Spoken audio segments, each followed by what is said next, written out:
Muy buenas tardes a todo el mundo, me alegra mucho que hayamos podido hacerlo el día más frío del año, porque las plantas medicinales son muy agradecidas, pero el tiempo no. Entonces hay que tener en cuenta que cuando metáis en este mundo, si empezáis a cultivar y cultiváis más y os vais al campo, pues va a haber días de lluvia, va a haber días de sol, va a haber días de todo y las plantas no esperan. Si tenéis que mojaros, algún día os tendréis que mojar. Después un cartito de pollo y todo arreglado. Sí, maravilla. Entonces, hoy vamos a hacer un tallercito en el que vamos a aprender a hacer una maceta. Vamos a pasar por varias fases. Primero vamos a hacer una parte teórica en la que os vamos a enseñar qué es cada una de las partes que le vamos a echar a la tierra, a nuestro sustrato y a nuestra maceta. Poco a poco vamos a ir conociendo un poco más y os vamos a profundizar en algunos temas, como por ejemplo qué tipo de nutrientes son, si hay solo nutrientes orgánicos, no orgánicos, si vamos a... o sea, la granulometría, que sería el tamaño de las partículas, de los trocitos de tierra que vayamos a utilizar.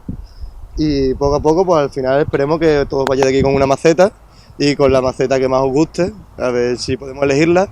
Si lo hacemos todo compartiendo, podríamos elegirla. Si vemos que os empezáis a pelear por las plantas, os separaremos como podamos y os daremos una a cada uno, ¿vale? Perfecto. Bueno, lo primero que vamos a explicar es por qué una maceta de barro.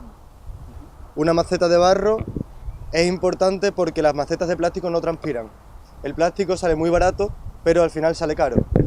La planta necesita que la tierra esté continuamente expulsando la humedad hacia los laterales, hacia el suelo y que continuamente esté respirando. Es como unos zapatos. Las raíces serían como los pies. Si tenemos unos pies bien cerrados, imaginaros un mes, porque vosotros no os cambiáis de zapatos, pero las macetas no se cambian de... O sea, las plantas no se cambian de maceta. Entonces, un mes, 2 meses, 3 meses se empieza a crear ahí microvida y va la cosa fatal. Entonces, el barro permite que haya permeabilidad. Va siempre a sudar y va a conseguir además que se homogeneice la temperatura dentro. Como es capaz de sudar, en verano es más difícil que se nos estropeen las plantas, porque va a conseguir que la temperatura dentro, al evaporarse el agua, siempre sea menor. Entonces aquí en Sevilla es importante que sean de barro. Llega verano y se queman las raíces por los lados. Si se puede plantar en el suelo, mejor en el suelo. A ver, depende. Yo es que una maceta normalmente se tiene en sitios donde no hay suelo. El suelo suele ser terraza, pero si lo que tienes en el suelo, tienes que tener en cuenta que la raíz va a enraizar. Y si tiras raíces para abajo, más va a crecer. Se puede experimentar con lo que queráis con las plantas porque los resultados siempre son buenos. Y después vamos a hablar de los sustratos. Bueno, pues para hablaros un poquito de los sustratos y que entendáis qué es lo que es, digamos que es el soporte de la planta. Es donde las raíces se desarrollan y la planta se sostiene, para que cuando llegue el aire, por ejemplo, pues no se caiga. A través de ahí absorbe los nutrientes, pero principalmente nosotros vamos a explicar 3 tipos de sustratos, 2 de origen natural y 1 es de origen sintético. Aquí, por ejemplo, esto que veis aquí es lana de coco, fibra de coco prensada, que descubrieron una vez que todo el coco que se utiliza en el mundo, los pelillos que tiene la cáscara se podrían reutilizar. Y a alguien se le ocurrió la idea de lavarlo, prensarlo y utilizarlo para sustrato de las plantas. Y actualmente es uno de los sustratos más utilizados en el ámbito de ecología, porque no tiene aditivos químicos para conseguirlo, ¿de acuerdo? Otro, y es el más conocido, es el sustrato orgánico. Ahí veis unos sacos, tiene este color así negro característico, y se obtiene a través de materia orgánica, se deja en el campo, se deja durante un tiempo y se descompone, y ese es el resultado. Trozos de árboles, de madera, pues al final tienen este aspecto. Y por último, otro que es de origen artificial, que es la lana de roca. ¿Veis? Si tenéis, tiene un aspecto esponjoso, parece una esponja, y aquí, si pinchamos una semilla, es capaz la raíz de crecer y desarrollarse, como si fuera exactamente tierra, ¿de acuerdo? Esto es la lana de roca. Lana de roca, ¿vale? Fibra de coco y sustrato orgánico allí, ¿vale? Bien. Luego están los abonos, que también hay muchos tipos de abonos. Nosotros aquí hemos intentado explicaros así a grosso modo los tres orígenes, por el origen que tienen cada uno de donde se extraen. Y por ejemplo, los abonos naturales, tenemos el humus de lombriz, y el guano. Aquí veis un saco de humus de lombriz que luego más adelante vamos a utilizar. Se utiliza principalmente para la fase de crecimiento de las plantas. ¿Por qué? Porque tiene mayor cantidad de nitrógeno. A ver si lo podéis pasar por ahí, lo veis. El nitrógeno es el elemento principal que necesitan las plantas para el crecimiento, es decir, para empezar a formar nuevas hojas, nuevos tallos. Y luego, durante la fase de floración, se le añade guano, que el guano es excremento de murciélago, de gaviota. Esto ya está deshidratado, no tiene enfermedades, no... Y estos son de los dos más utilizados en la agricultura ecológica. No contaminan, no suelen producir excesos en la tierra. Ahora veremos que si utilizamos abonos de origen químico o orgánico, químico o mineral, sí pueden causar excesos en la planta, excesos de nutrientes. Sin embargo, los abonos orgánicos, como son el humus y el guano, pues son un poco más livianos. También tardan un poquito más en absorberlo en la planta, pero no causan sobrefertilización, o es muy raro que lo causen. Una pregunta, ¿la ortiga es buena para el crecimiento de la planta? Sí, porque tiene nitrógeno. ¿Nitrógeno? Exactamente. Con agua la combinación. Exactamente. Hay muchas plantas que, combinándolas en el cultivo, no son malas hierbas, sino que también aportan propiedades. Las leguminosas, por ejemplo, como has dicho, todas tienen alto índice de abono. ¿Sirve también para insecticidas, no? También. Eso Sí. es importante. Algunas también hablaremos que sirven como insecticidas, porque la combinación de varias plantas hacen una simbiosis, digamos, ¿no? Una aporta beneficios que la otra necesita. Entonces, muchas veces dos plantas o varias crecen en simbiosis. Ujú. Bien, como estaba diciendo, el guano.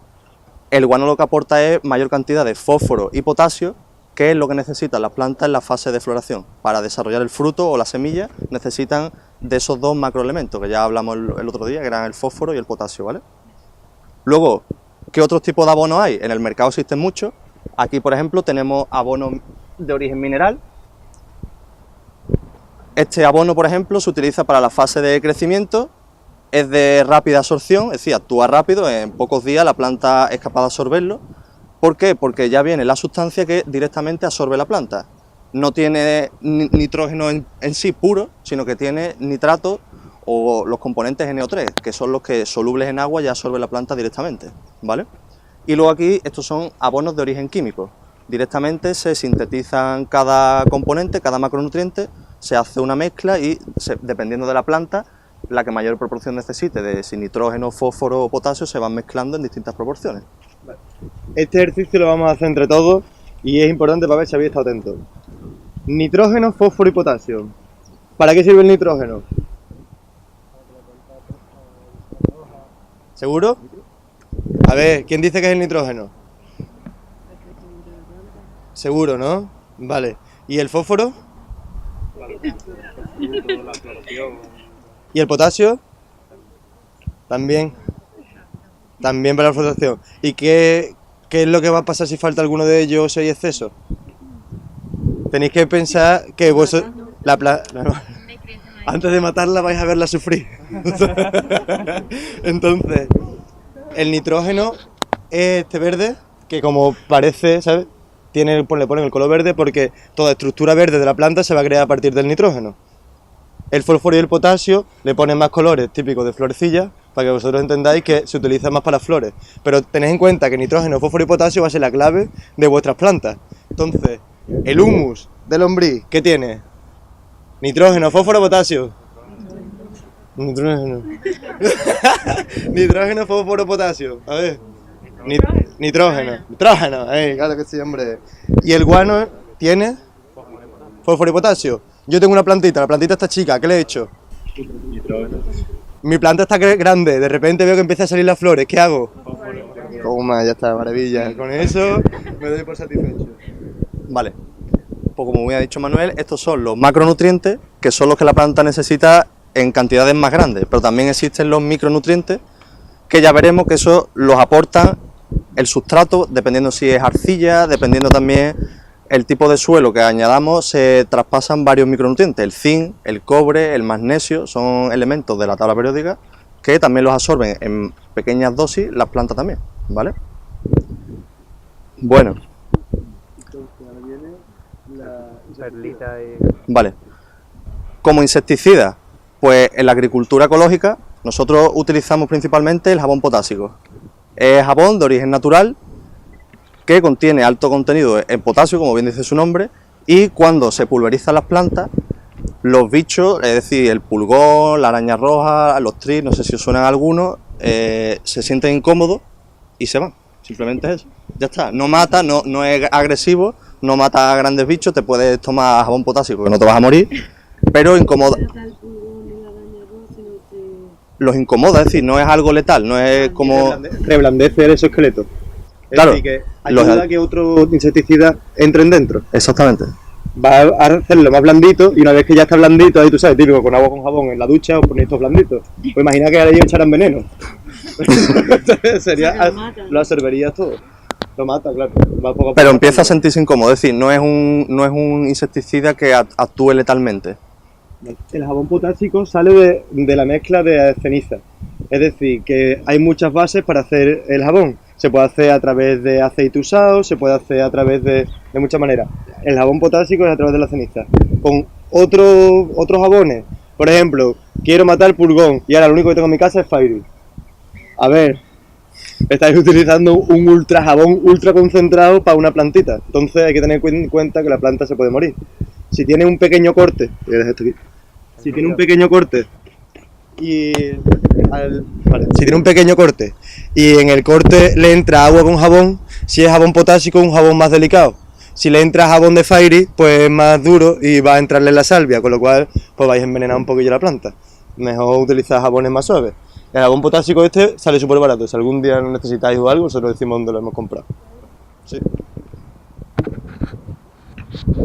Es como la cera de las piernas. que se unta, sí. Eso se diluye en agua. ¿Vale? Ahí te viene la proporción. Vale. Hablando de dilución, voy a explicarte ahora lo del purín de ortiga. El purín de ortiga, tú lo echas en agua, echas mucha cantidad de ortiga en agua y los primeros días es insecticida. Pero una vez que pasan los primeros 10 días vas a tener un fertilizante. Porque la primera parte, el ácido fórmico, que es lo que tiene para picar, se queda en el agua, pero después se diluye y ya se va a tomar por saco. Entonces, los primeros 10 días sirve para fertilizante. A partir de... Al revés, insecticida. Y a partir de los 15 días, 20 días, normalmente se aconseja dejarlo 20 días. Ya empieza a ser un fertilizante. Yo tengo hecho un experimento en mi casa con un tonel lleno de ortigas que llevo con él 1 año y medio. Yo no sé lo que es. No, yo le sigo la pista. Claro, yo voy viendo cómo va. Al principio olía muy mal porque eso huele como a cerdo, ¿sabes? Revolcado en su propia mierda durante días y días.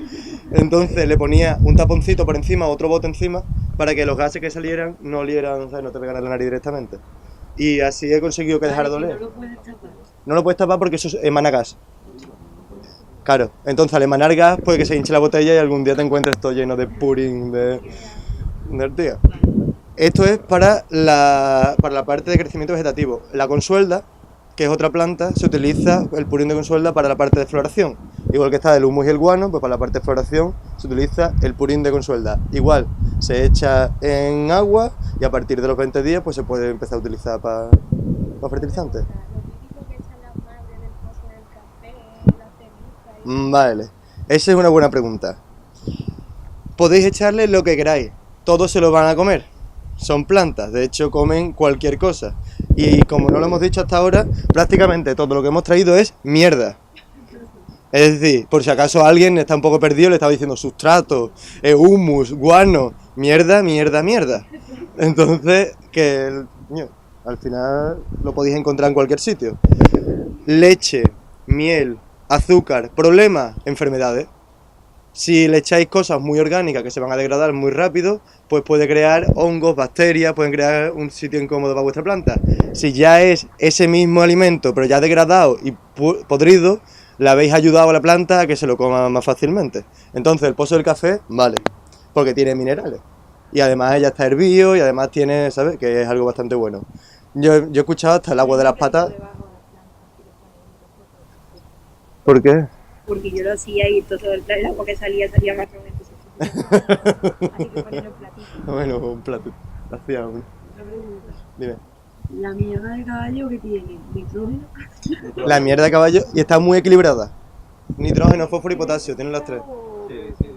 Contra más fresca, más posibles enfermedades. Y más Claro. fuerte, más cantidad de nitrógeno tiene y la puedes sobrefertilizar. Claro.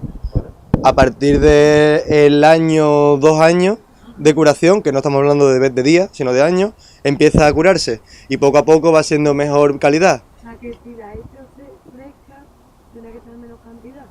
muchísima menos, y con cuidado. Lo que se hace normalmente con los fertilizantes de mucha concentración es ponerlo en un sitio en el centro de varias plantas, nunca cerca de las raíces, porque van a quemar las raíces. Entonces, las plantas, conforme necesiten nutrientes, van a ir acercándose poco a poco a esa zona.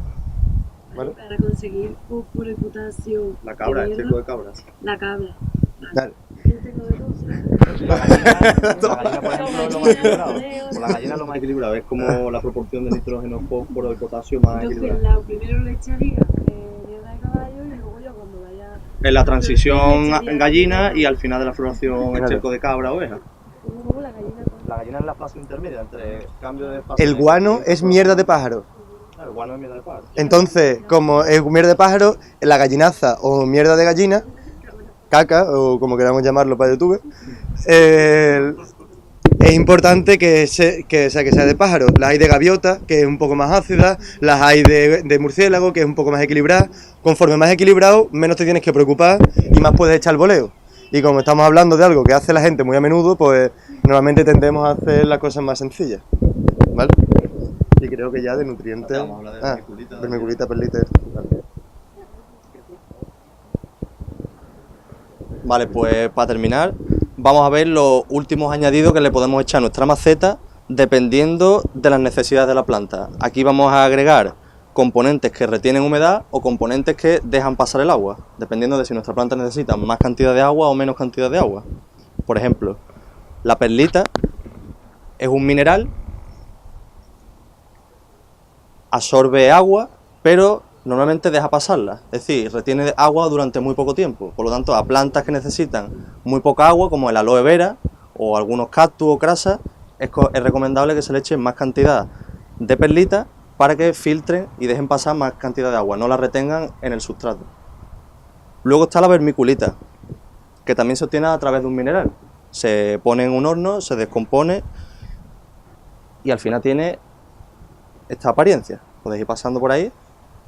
¿Qué ventajas tiene la vermiculita respecto a la perlita? Que retiene mucha más cantidad de agua. Por lo tanto, la vermiculita retiene mucha más cantidad de agua. Por lo tanto, para plantas que necesiten agua y humedad más constantes, si tú echas en el sustrato vermiculita, se infla porque absorbe durante más tiempo el agua y retiene la humedad durante mucho más tiempo. ¿Vale? Estos no, son minerales. La mica, se obtiene a través del mineral de la mica, en un horno y se obtienen distintos procesos. Al final, ¿De forma natural o.? el horno no lo sé, supongo que el horno será eléctrico o algún proceso químico, pero en principio, según los fabricantes, utilizan el mineral de la mica lavado para quitar impurezas de otras tierras, lo ponen en un alto horno y dependiendo de la cantidad de agua y de humedad se convierte en una bolita más pequeñita, una más grande, ¿de acuerdo? Y por último, la arcilla expandida.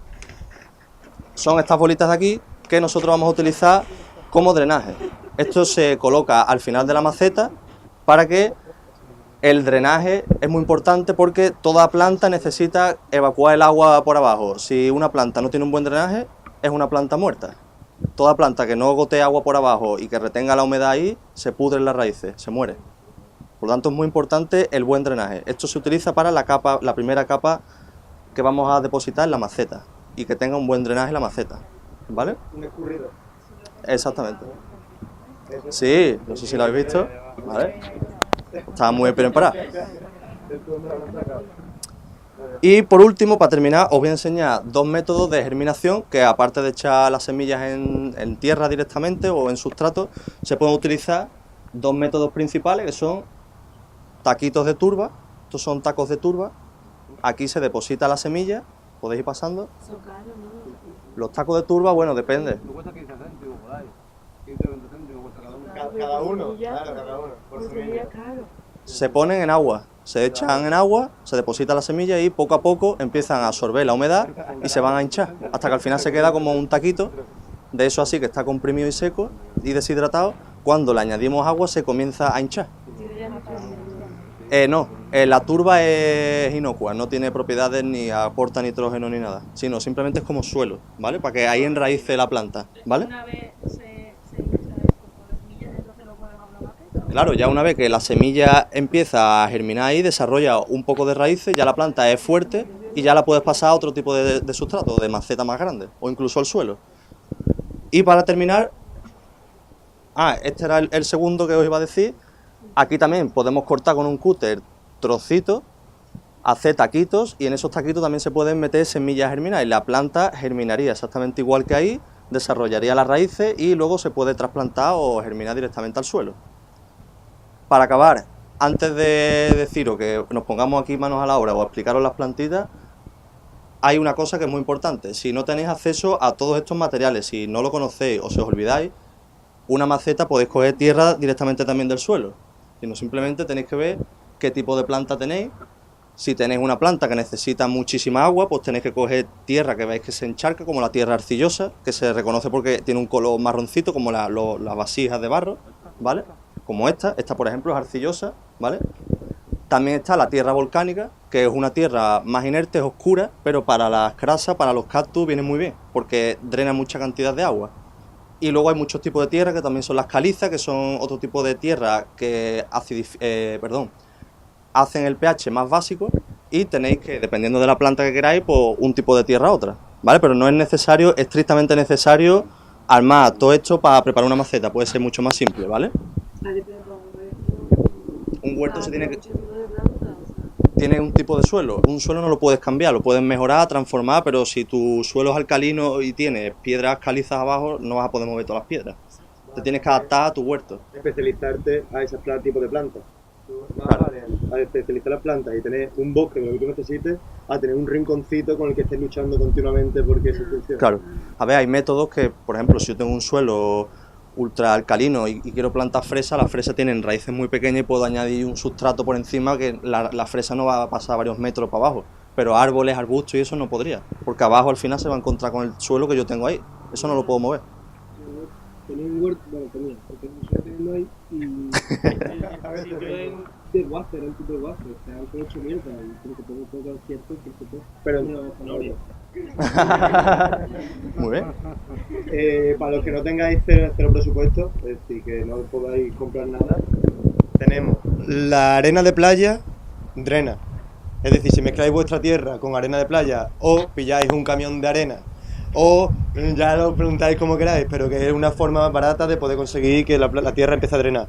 Yo he utilizado también con experimentos paja. Está en fase experimental porque tuve buenos y malos resultados. Habría que ver exactamente cuánta cantidad de paja hay que añadirle a la tierra.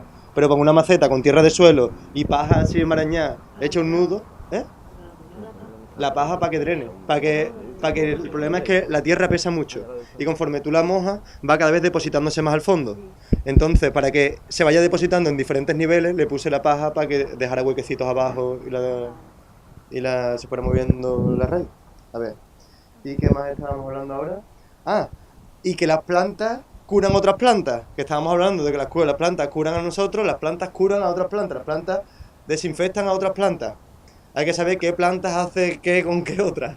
Pero bueno, hay algunas como la capuchina que son muy genéricas y que podemos utilizar para desinfectar, para quitar, yo qué sé, el pulgón, la araña roja, son bastante fuertes. El ajo, la guindilla, la cebolla, la ruda, son plantas que podemos tener en nuestra cocina y que, ¿sabes? Nuestras plantas se están muriendo, no le puedo echar nada, pues se maceran 2 o 3 días la cebolla cortada con la guindilla y el ajo y acaba oliendo a aliño de aceituna.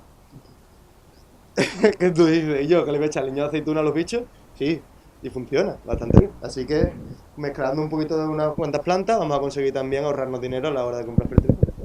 También lo que ha dicho Manu, un antibicho muy barato que podéis coger, tabaco. Cogéis tabaco de cigarrillo o colilla, para no tirar el bueno. Lo añadís un poco de agua, eso dejáis que se macere bien y eso se lo echáis a los bichos se sienten súper incómodos. Yo, por ejemplo, también utilizo guindilla. Sí, el tabaco industrial lleva mierda, pero no lleva nada que pueda matar a una planta en una o dos aplicaciones. Entonces, mejor que la planta sufra. También puedes comprar, bueno, perdona, te interrumpa, la misma planta de tabaco la puedes tener plantada y esa hoja de la planta la puedes utilizar como insecticida para la planta del resto que tú tengas. También. Piensa en la mayoría de insecticidas que a día de hoy te venden industriales son nicotinoides, es decir, que son derivados directamente de la molécula de nicotina que trae la planta de tabaco. Lo más parecido natural que puedes encontrar a un insecticida industrial es el tabaco, vaya. Mira, otra cosa ahí también la guindilla. Ustedes utilizáis guindilla contra los bichos y si se la aplicáis, veis que el bicho cuando le llega el agua de la guindilla se queda como diciendo aquí pica todo, ¿sabes? Se siente incómodo y se va, porque los animales cuando están en un sitio mal no van a estar ahí mucho tiempo. Fumigar, exactamente. Mira, ahí abajo de la mesa, si podéis sacarlo, tenemos 3 pulverizadores, se lo podéis sacar aquí a la mesa que los veamos, o con este mismo, que se puede comprar en cualquier sitio. Se fumiga, se le añade ahí la mezcla y con eso aplicáis a las plantas directamente. Hay una cosa muy importante. Normalmente los bichos, cuando están molestos arriba, se van a la parte de abajo de la planta. Por lo tanto, es muy importante cuando quitéis plagas y todo, darle por arriba y también por abajo de las hojas, porque normalmente los bichos se suelen quedar ahí, ¿vale? Hay que agachar. Es una putada. Y aparte, por acabar por el tema de los insecticidas, no hemos hablado de hongos. Los fungicidas son importantes. Si tenemos mucha cantidad de agua en nuestras macetas o está en un clima húmedo que a la planta no le gusta mucho, es de secano y la tenemos en un clima tropical, vamos a tener que fumigarla. Por ejemplo, las tomateras en el norte no suelen salir muy bien, porque es una planta que no le gusta en la parte aérea mucha agua. Entonces le empiezan a salir hongos y empiezan a salir muchas cosas estas. ¿Cómo podemos matar un hongo? Normalmente cambiando el pH del agua. ¿Cómo se cambia el pH del agua? Comprándonos un vinagre de manzana y vinagre de vino blanco. Con las dos cosas, echando, diluyendo, siempre diluyendo, porque el vinagre es muy fuerte, de proporción 1:10, la proporción 1:10 es la que yo más he leído, para que os hagáis una idea, si no buscarlo, que es importante. Pero vinagre de manzana o vinagre de vino blanco se diluye y se le echa al tallo. Si no llueve los días siguientes, vais a conseguir la planta mejore. Si vuelve a llover, pues tío, no era la época de plantar tomates. Sigamos a hablar de las plantitas que hemos traído. Vale, ahora hemos traído algunos especímenes, no sé si alguno está interesado en concreto, nosotros vamos a explicarlo y como bien dijo antes Manuel, mientras no os peleéis, esperemos que todos uno tengáis el que más os guste. A ver, vamos a empezar, porque vamos a ir hablando, venga, vamos a empezar, mira, aquí tenéis 2 plantas de sillo, empiezo a hablar por estas. Estas son pequeñitas todavía, ahora están comenzando su fase de crecimiento, las semillas germinado hace muy poco. Como veis son plantulitas muy pequeñas, tienen las raíces todavía muy pequeñitas, pero esta planta es la antihistamínica, la hablamos en la charla del otro día, tiene propiedades contra los síntomas de la alergia que suelen tener las personas y también para las picaduras de insectos o incluso venenos de insectos también es muy efectiva. Además para los dolores de cabeza con moco y fiebre también es muy buena, ¿vale? Sisho. Perilla frutens se llama el nombre, perilla se llama también, o sisho, se escribe S-I-S-H-O, ¿vale? O perilla, ¿vale? Esta es geranio citronela, dámelo para acá, ¿vale? Esta de aquí, esto es geranio citronela. Este geranio huele a limón, si tocáis una hoja, tocáis una hojita, tiene un aroma a limón, a citronela, ¿vale? Y es muy bueno para espantar los bichos, como la Vaporub, si lo ponéis en vuestra ventanita, con esto lo huelen los insectos y siempre se repelen, ¿vale? Para los mosquitos maravillosa. Para los mosquitos muy buena, el geranio citronela. Luego aquí tenemos una guindilla. Una guindilla, ¿en qué nos puede ayudar? Pues una guindilla, como ha dicho bien Manuel, son plantas que los bichos cuando están en la fase de floración y tienen los frutos, la guindilla, ningún insecto, ningún pulgón se acerca porque sabe ya lo que hay, sabe que como coja esos frutos, la reacción es instantánea, los bichos y todos son como nosotros, no les gusta el picante. Y aquí tenemos boldo de la India, que también hablamos en la otra charla, una planta expectorante, tónica, calma las vías respiratorias, se utiliza en infusión y también se puede utilizar el vapor. Ponemos unas cuantas hojitas en una olla, ¿vale? Y el vapor que emana antes de hervir, pues eso lo respiramos y calma. Para el insomnio también valía y para la resaca también valía. Se va a acordar, ¿no? Es la planta dominguera.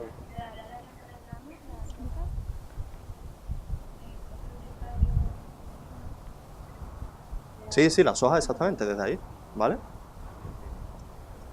Esta planta está viva siempre. Dura. Es una locura porque yo tengo hojas de estas en mi terraza desde hace más de un mes cortadas y siguen verdes. Es decir, que la planta sigue viva dentro de la hoja. De hecho, me explicó un día, que es que el cosa que explica, que le están haciendo reproducciones de plantas con un trocito de hoja in vitro y a partir de la hoja te sale la planta entera hasta que acaba teniendo raíces. Claro, que en la germinación in vitro o en el cultivo in vitro, como no tiene ningún gen externo que pueda atacar a la planta, dentro podrías coger un trocito de hoja, ponerlo dentro y poco a poco ir creándose la hoja entera hasta que se crea el tallo y se crean las raíces. Porque la planta siempre está viva en todo su ser. Es la leche. Pero quiere decir no es que una planta tiene la propiedad que de un trocito de planta es capaz de formarse una nueva. Al igual que un bicho, si siembras un dedo no va a salir otra cosa. Una uña, lo mejor. Una planta sí se puede formar. De hecho, con esta yo he llegado a sembrar una hoja. He puesto de la vaporú una hoja y de otra hoja de vaporú ha salido una planta entera. Solo con una hoja. Bueno. No suelen tener todas, ¿no? Hay algunas que enraizan mucho mejor que otras, ¿vale? Depende ya de cada variedad, pero normalmente estas que nosotros tenemos son fáciles de esquejar la gran mayoría. ¿Voy a llevar una plantita? A ver. Llantén mayor, también llamado conejito. Es la típica que se utiliza para hacer el truco de lanzar lanzar el conejito, que mal suena, pero... A ver, lo suyo es que hay una planta que tiene una especie de tallito chiquitito y arriba se le salen como una especie de flor que tiene muchas bolitas. Esa planta se llama conejito porque parece como el pelo como el rabo de un conejito. Se utiliza normalmente para tirársela a la gente, ¿sabes? Es un juego que se utiliza de niños chicos. Ya veo que no se usa mucho. Entonces, es una planta que vais a poder identificar por la hoja. Tiene una hoja que es de forma ovalada y además tiene normalmente 3 o 5 nervios. Ahora después os voy a intentar explicar a cada uno un poquito más cerca qué forma tiene una hoja y el que quiera saber identificarla os voy a enseñar los truquitos para identificarla. Esta planta es muy buena para sacar cualquier furúnculo o cosa que tengamos debajo de la piel, infecciones, cortes. Estamos perdidos en medio del campo, se coge una hoja, no hace falta ni siquiera cortarla, se pone directamente encima de la herida, se le da vuelta y se deja puesta. Y todo lo que sea infección va a supurar y va a salir hacia arriba. La leche está en cualquier campo. La salvia, esta es la salvia hispánica, salvia hispánica es la otra. Esta salvia es la salvia portuguesa, ¿vale? Esta salvia se utiliza para los dolores de regla. Normalmente las salvias suelen tener más o menos las mismas aplicaciones. Es también antiinflamatoria. Se usa para lavarse los dientes. Si veis que estáis en medio del campo y no tenéis cepillo de dientes, Dios mío, ¿qué hago? Me sabe la boca a culo. Pues no puedo más. Pues hay plantas que os van a ayudar a tener una higiene bucal. ¿Cómo lo vais a hacer? Pues mira, con esta planta se puede arrancar la hojita y además es áspera. Para limpiar la lengua va súper bien, para limpiar las encías va también muy bien. Y además te deja un sabor a clorofila en la boca bastante rico, que parece que estáis lavando los dientes con un cepillo de dientes normal. Sí, además tiene que se utiliza para lavarse los dientes de la época de los romanos, que es una planta que se utiliza mucho para eso. Después está la ruda. La ruda es una planta un poco desagradable, porque el olor es muy desagradable, además es tóxica. Es una planta que para usarla hace falta tener bastantes conocimientos y saber cuál es la parte tóxica o la parte no tóxica y cómo extraer la parte no tóxica. ¿Por qué os digo esto? Porque es una planta que se utiliza para abortar. Es una que produce o incita a que el cuerpo aborte, es decir, que se mueva la musculatura uterina y se provoque el parto. Se ha utilizado desde siempre para hacerlo. ¿Qué pasa? Que tiene un problema de que es tóxica. Si la tomamos porque estamos desesperados, no se lo queremos contar a nadie, Dios mío, mi embarazo, no se lo puede saber nadie, y te tomas la planta porque sabes que es la única salvación, no merece la pena. Mejor consultarlo a un médico, ver cómo lo podía hacer, hacerlo bien y seguir un proceso natural que sería abortar. Una gran propiedad de esta planta me la contó una chica que tenía pulgas en su colchón. Y tener pulgas en un colchón, para el que no haya tenido nunca pulgas, porque yo hubo un momento que nunca había tenido pulgas antes, pero sí, las pulgas existen, están en todos lados y te pueden subir encima tuya y nunca irse. O sí, pero hay que tener en cuenta que son pequeños bichitos que van de sitio a sitio migrando y están vivos, existen, no son algo etéreo que hay pulgas por todos lados, no, son un número contado y se pueden echar. Entonces, la mujer empezó a echar ruda debajo del colchón. Y el olor de la ruda espantó a las pulgas. Había probado desinfectarlo, limpiarlo, echarlo al sol, ponerlo, golpearlo, cualquier cosa, y no lo consiguió. Y con las hojas de la ruda debajo del colchón, incluso si queréis frotarlo un poco, lo que pasa es que huele mal. Entonces mejor conforme... Ahora no tengo pulgas, pero no puedo dormir, ¿sabes? Hay que tener cuidadito. Para los animales, lo que ha dicho Manu, para las pulgas también vale, para el colchón, pero para los perros, para los gatos, para las camas de los animales también vale la ruda, perdón, y es muy eficaz. Es un método... Es de uso externo, exactamente. O sea, incluso lo puedes aplicar por el pelo que no le va a pasar nada, pero ingerido no. ¿Vale? Maravilla. Y la menta, típica menta hierbabuena que todo el mundo conocéis. Es una planta bastante curiosa porque la llaman menta y hierbabuena dependiendo del sitio. Nadie tiene muy claro cuál es de las dos. Tú preguntas en un sitio y te dicen, no, esta es hierbabuena. Y dices, pues si me has enseñado la misma que antes. No, pero esta es menta. Pero señora, si es la misma. No, esta es la hierba. No lo sé. Entonces, yo normalmente he diferenciado las dos por el sabor y por la forma. Por el sabor, la hierbabuena sabe a caldito de pollo. Típico sabor de caldito de pollo. La menta sabe a chicle, sabe a clorofila, sabe a mentol. Entonces, conforme más cerca del mentol, más menta, y conforme más cerca del pucherito de vuestra abuela, es más hierbabuena, ¿vale? Esto es menta. La menta tiene también la forma de... O sea, no es tan arrugada como la hierbabuena. La hierbabuena tiene los filitos bastante más encrespados y más arrugados. Parece más. Se extiende mucho, la menta igual. Son las dos de la misma familia. Además de, ¿qué más os podría decir? Que el tallito es diferente en las dos, dependiendo de la planta como sea. Conforme más años tienen también más chiquititas son las hojas. Estas plantas pues son un poquito más mayores, pero en cuanto le dan más espacio pues vuelven a crecer. ¿Vale? ¿Qué más? Bueno, para el huerto también, ¿no? Bueno para el huerto. Sí, son todas, ¿cómo se llama? ¿Insecticidas? Todas, no. Es pulga. No mata, claro. Sí, claro, Son invasoras. Sí, Sí, ahí Que sí. no es bueno plantarlo con... Claro, es decir, no lo plantes Con precaución, exactamente. alrededor del huerto se puede plantar lo que queráis. Buen arriate. Buen arriate, pero no lo vayas a meter en medio de tu huerto. Por ejemplo, la albahaca sí se usa para eso. Yo pongo albahacas entre las tomateras y tengo las albahacas más sanas, pero la menta no la meto dentro de las tomateras porque puede colonizarme aquello y acabar destrozando. O también lo que dice Manu, hay plantas que nos ayudan, pero también puede llegar un momento en el que sea invasiva. Un ejemplo claro de eso es la calanchoe. La calanchoe es ultra invasiva.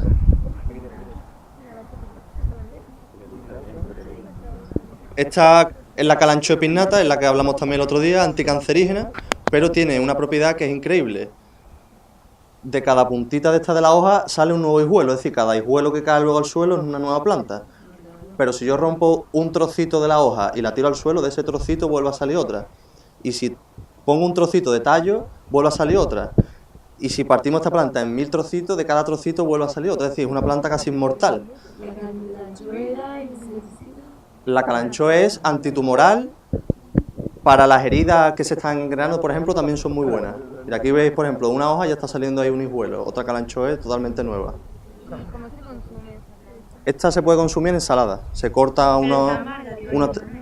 está amarga, por lo tanto es muy gorda, pero bueno, la puedes cortar en tiritas. Claro, que tú, como a lo mejor la lechuga, el pimiento. No, en infusión no se suele. Yo la verdad es que yo la he comido, está amarga. Pero en una ensalada yo creo que esto ni te das cuenta, porque hay tantas cosas que si a ti no te gusta la cebolla y te la dan en una ensalada, pues al final no eres capaz de saber qué exactamente es ahí en la ensalada, que está todo junto, ¿sabes? ¿Y qué es de Madagascar? En Madagascar yo no sé si se la comen. Aquí nosotros la vemos y no nos apetece mucho. Supongo que a lo mejor allí llega alguien y dice, coño, la calanchoe que llevo sin comer muchos años. Pero nosotros no hacemos así. Entonces, yo creo que es como pegarle un poquito un alien. cuando la vayáis a morder, comerla, es bastante, ¿sabes? Es que es como una lechuga está mala, pero con la liña pues está rico. Bueno, aloe, típico aloe. Esta aloe tendrá más o menos un añito, ¿vale? Para aquellos que quieran empezar a usarlo ya, esperarse, que todavía no está grande. Y tiene manchitas blancas. Estamos intentando ver la diferencia entre el aloe vera y la aloe saponaria. Entonces, no sabemos si tenemos híbridos, yo los he utilizado y la verdad es que funcionan para curar y funcionan para todo, como una aloe vera. Pero no sabemos si las manchas blancas son manchas de saponina, porque la aloe vera, la aloe saponaria tiene saponina. ¿Qué es saponina o saponaria? Jabón, sapón. Yo lo digo así. Entonces, si tiene jabón, pues saponaria. Todas las que escuchéis que son saponarias son plantas que tienen jabón. ¿Qué característica tiene el jabón? Que crea un poquito de espuma. Entonces, cuando la podéis utilizar para lavaros, y no solamente os hidrata, sino que además pues quita un poquito la mierda. No es jabón, es aloe saponaria. Es decir, que no lo podéis sustituir al jabón, pero coño, ya tenéis algo ahí que os puede servir. La saponina, de momento que yo haya escuchado, ¿no? Buscarlo. Antes de la duda, buscarlo. Yo he comido aloe de este y no he tenido problema. En un momento. Más limpio que la más. A ver, entonces tenemos después esta. Esta es una planta muy curiosa. Esta planta la llevaron los franciscanos a Lebrija. Lebrija es un pueblo que tiene el agua un poco caliza. Entonces empezaron a tener piedras en el riñón. Y en el pueblo empezaron a morirse gente de piedra en el riñón. Nosotros somos muy ricos y nosotros decíamos, bueno, pues será el Señor que quiere que nos muramos todos uno a uno. Llegaron y dijeron, pues no, es una piedra en el riñón que la podéis curar rompiendo la piedra. ¿Cómo se llama esta planta? Rompepiedra. Vale. El jabacho es la otra. El jabacho era la que tenía la... Es que también es para los riñones, pero esta es la por antonomasia rompepiedra. La otra se llama matagallo. Una piedra más chiquitita. Entonces, esta planta se puede usar para diluir y es diurética y sirve para que las piedras de roca que tengáis en los riñones se vayan haciendo cada vez más pequeñas hasta que las podáis pasar por la uretra. Que esa es la dificultad de las piedras en el riñón, que es una piedra grande para pasar por el agujerito pequeñito por el que orinamos es complejo. Entonces, conforme más diluida, está mejor. ¿Y esa cómo se consume? Esta que se consume en infusión. ¿Vale? Casi todas las que son para piedras del riñón sería difícil que la consumieras de otra manera. Tiene que llegar a la sangre y de la sangre tiene que ir filtrarse los riñones. Te las podrías juntar cerca de los riñones, pero no sé, no lo he probado, ¿sabes? Yo siempre digo de experimentar que falta el epilobium y yo creo que ya está, ¿no? Sí, Vale. Esta chiquitita que está aquí es una planta que es una mala hierba y se llama Epilobium parviflora. Y es una planta que está indicada para el cáncer de próstata. Y es muy efectiva contra el cáncer de próstata. Si tenéis a alguien cercano que tenga cáncer de próstata o, ¿sabes? O tenéis miedo de algún día tener cáncer de próstata o notáis la próstata regular, para adelante. Ahí tenéis la Epilobium que era trasplantársela, incluso podéis poneros una al lado de vuestra macetita. Pues un poquillo fea porque es de campo y no muy agradecida para cultivarla, pues mejor llevarse otra. Vale, para organizarnos un poquito vamos a repartir unas macetas para cada uno, para que ahora os hagáis vuestras macetas. Aquí tenéis las plantas a las que vais ahora a poder acceder, cada uno puede coger una y va a ser su maceta que luego va a trasplantar. Aquí vamos a repartir un folio donde tenéis un resumen de lo que es la maceta, también para que os lo llevéis. Y en la parte de atrás viene explicado, según cada planta que os haya tocado, aunque hay algunas que no vienen, nos lo tendréis que decir a nosotros y nosotros explicamos un momentito la forma de preparar la maceta. Aquí viene más o menos explicado en vasitos de maceta de normales o de chupitos las proporciones que tenéis que hacer de cada nutriente, de cada parte del sustrato para crear vuestra maceta. De todos modos, nosotros ahora vamos a pasar a hacer una de ejemplo, la vais a ver todos, ¿vale? Y luego pasáis cada uno a hacer la vuestra propia, ¿vale?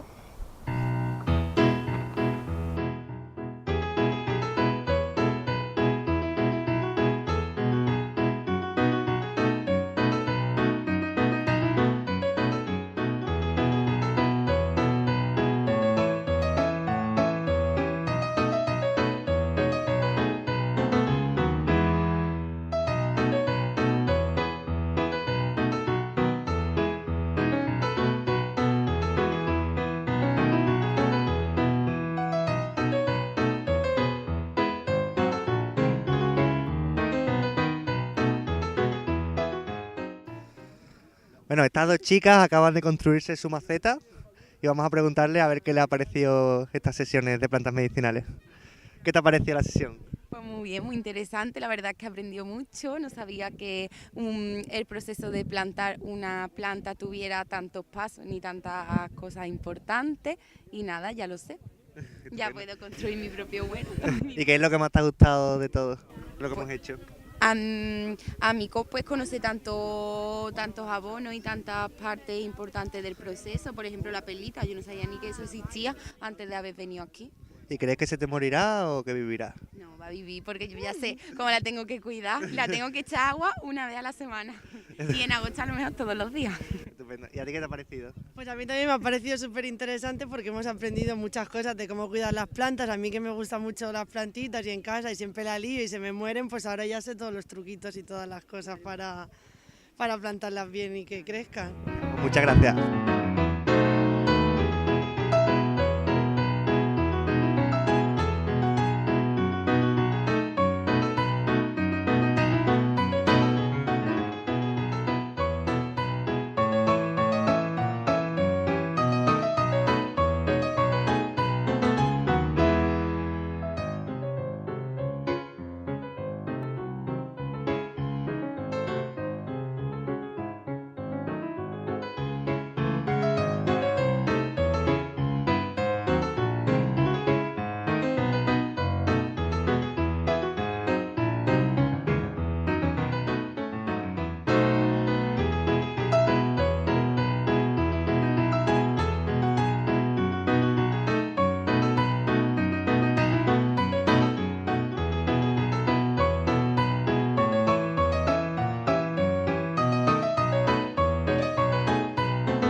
Bueno, aquí hay otra persona que acaba de construirse una maceta. ¿Qué te ha parecido la experiencia de los 2 días? Pues a mí me ha gustado mucho, la verdad. Yo me apunté al taller porque las plantas me gustan mucho y me ha parecido bastante interesante. Ajá. Y de lo que hemos enseñado, ¿qué es lo que más te ha sorprendido o que no conocías? Las propiedades de las plantas. Las propiedades de las plantas. Yo me ha sorprendido un montón porque no tenía ni idea que servían para tantas cosas, la verdad. ¿Y te parece peligroso el consumo de plantas o dependiendo de cuál sea? Dependiendo, hay algunas que, por ejemplo, la ruda esta sí, pero en general no. Vaya, son plantas. Bueno, pues muchísimas gracias. De nada, gracias a vosotros.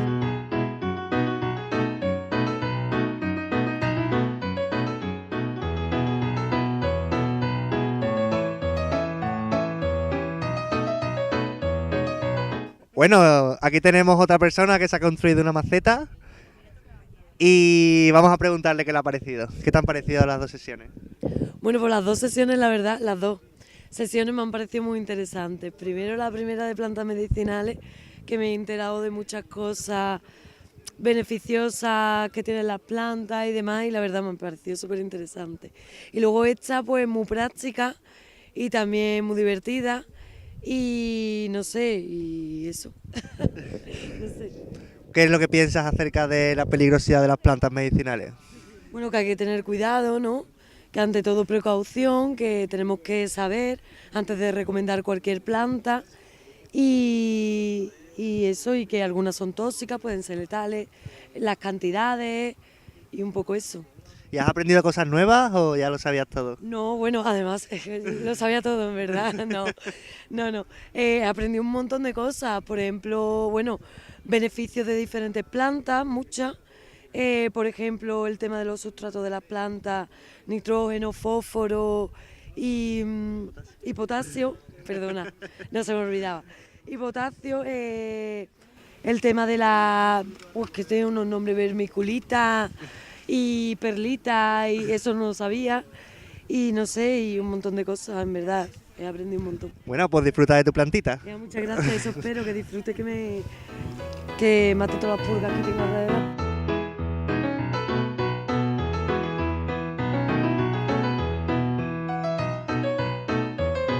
Vale. Acabáis de adquirir una nueva planta. Con esta ya tenéis 2 si habéis venido los 2 días. Es el comienzo de algo muy bonito. ¿Por qué? Porque vais a tener el día de mañana la capacidad y la posibilidad de ayudar a muchas otras personas y lo más importante también de ayudar a las plantas. Ellas tienen emociones, sentimientos, sensibilidad y se quejan. Lo hacen en otro idioma. ¿Cómo lo vamos a interpretar? Pues lo mismo no te dice que me friegue ya. No, pero vas a ver la arrugadilla. Pues poquito a poco nos vamos a ir comunicando con ella. Ahora quiero que me contéis un poquito qué os ha parecido. Entonces, si alguien quiere decir qué le ha parecido así un poquito por encima, tanto el primer día como el segundo día, y cómo os vais de aquí, si os vais llenos de alegría o si os vais tristes o cómo os vais. Así que veo que nadie va a hablar. Chan. ¿Algún obligatorio? A ver, pues vamos a empezar. Quiero que os paséis el micrófono y cada uno digáis una palabra que haya reflejado lo que habéis pasado aquí. Una experiencia muy bonita. Muy guapa la jornada. Alegría. Yo he aprendido muchas cosas que no sabía. A mí me ha gustado mucho también. A mí me ha divertido también. Una experiencia muy enriquecedora. Muy entretenido y repetiría otra vez. Me ha gustado mucho la experiencia y hemos aprendido cosas pues que no conocía. Muy buenos los conocimientos que hemos adquirido.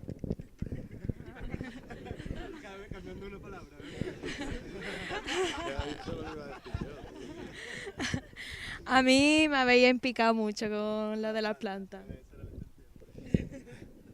Pues una gran iniciativa y queda claro que el futuro sigue teniendo esperanza. A mí me ha gustado mucho y me parece una cosa como muy bonita porque es como dar vida. Y eso es Y hemos aprendido muchas cosas curiosas sobre las plantas que no sabíamos, muy interesante. Bueno, pues yo una vez tuve una planta y se me murió y con esto creo que ya sé cómo dejarlas crecer. Pues yo daros las gracias y la enhorabuena por este proyecto porque, como ha dicho él, es el futuro y ver que en la naturaleza, que sabemos que tenemos todo lo que necesitamos, no tenemos que gastarnos dinero en farmacias, en adinerar más a estas personas, a esta gente. Y lo bien que nos lo pasamos y lo bien y lo que después estos son, ¿cómo se dicen? Son conocimientos que vamos a ir después a dar a otros transmitiendo. Así que gracias. Y dándole otra utilidad. Bueno, pues yo la verdad muy contenta de haber participado en las dos jornadas y bueno, en los dos talleres, y que felicidades por el proyecto tan guay que tenéis los tres, porque la verdad yo no lo conocía y ayer me metí en la página para bichear y la difusión de conocimiento que hacéis, que eso es muy importante, ¿sabes? No en plan lucrativo, no, este es mi conocimiento, sino, y nada, agradecerlo y felicitaros. Pues a mí me ha parecido muy interesante, a mí me gustan las plantas y he aprendido un montón sobre ellas, la verdad. Estoy muy agradecido. A mí la verdad es que me ha encantado porque siempre nunca sabía cosas así de plantas medicinales y eso, y la verdad es que ha sido bastante interesante. Está chulo. Estáis empezando con 20 años, el aprendizaje y el conocimiento se acumula. Dentro de 10 años vais a darme clase vosotros a mí.